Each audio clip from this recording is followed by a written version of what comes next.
Alright folks, Randy here. What you see there is a 45-90 round. And what you see here is a Marlin 1895 Cowboy. This Marlin 1895 has been modified to be able to shoot a 45-90. That's a dummy round, by the way. Lower this hammer. Gun's empty. So far what I've done with this is I've converted it to 45-90. I've installed a Burris Made in USA scope. I got a checkered buttstock with a rubber recoil pad. Actually, I was looking for a solid recoil pad to begin with, but I could only find one with a rubber recoil pad that was straight grip. So I figured, well, if I'm going to be a sissy about it, might as well go all the way. So I put a mercury recoil reducer in there. Still up in the air whether it does anything or not. I've also installed a Wild West Guns lever. They're out of Anchorage, Alaska. I have a sling on it. These don't normally come with sling swivels. In fact, I bought the Marlin Cowboy sling swivel, adapter up here. It said it was for the Cowboy models, but I think it's for the short action 45 long Colt Cowboy models. I had to modify it a bit to fit on this 45-70, which now is a 45-90. First, let me see if I can show this thing cycled around. Okay. So here, I'm loading the round. It's hard to do this with only one hand. There, just cycled to 45-90.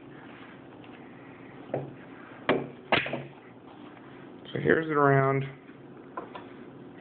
My first shot was with the round in the caliper.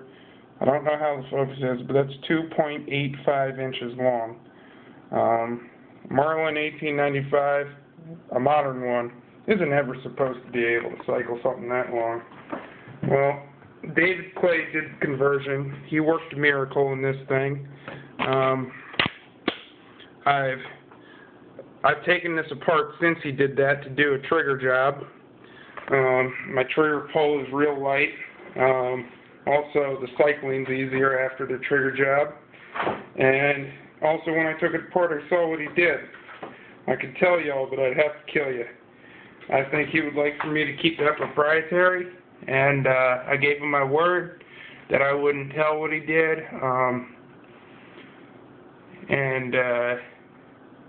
And he also gave me a good deal on this conversion, saying this is how it's the first one he's done. Actually, he remarked the barrel. Now, for those of you that don't know who David Clay is, you've probably heard of his big loop levers. I apologize to him for not having a DRC lever. There we go, now you can see it, 45-90 DRC. Alright, is it in focus there? I don't know. Well, there it is. That's a modern Marlin 1895 45-90.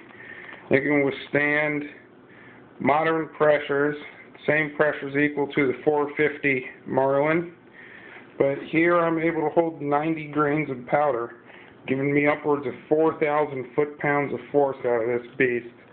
That's if I ever need it. Another benefit is that, say you just keep it down around 45-70 power levels, the recoil's a lot less, because there's not as sharp of a pressure spike at the initial ignition, unless you're using a fast powder. So far, the powder I've had the best luck with, I think it's called H335. I tried Reloader 10X. I've tried Winchester 748 and BLC2 before I realized those are pretty much the exact same powder. In fact, the 748 is made by Ogden for Winchester. Well, I'm still trying to find out the perfect round for this bad boy. I've actually shot a lot of 45-70 through it. That's a advantage of the 45-90 is that, you know, you can always shoot, you know, store-bought ammo in it because it shoots 45-70 just fine. I mean, the rounds have to do a little bit of a jump in the chamber, but I mean, nothing that's unheard of. Well, there it is.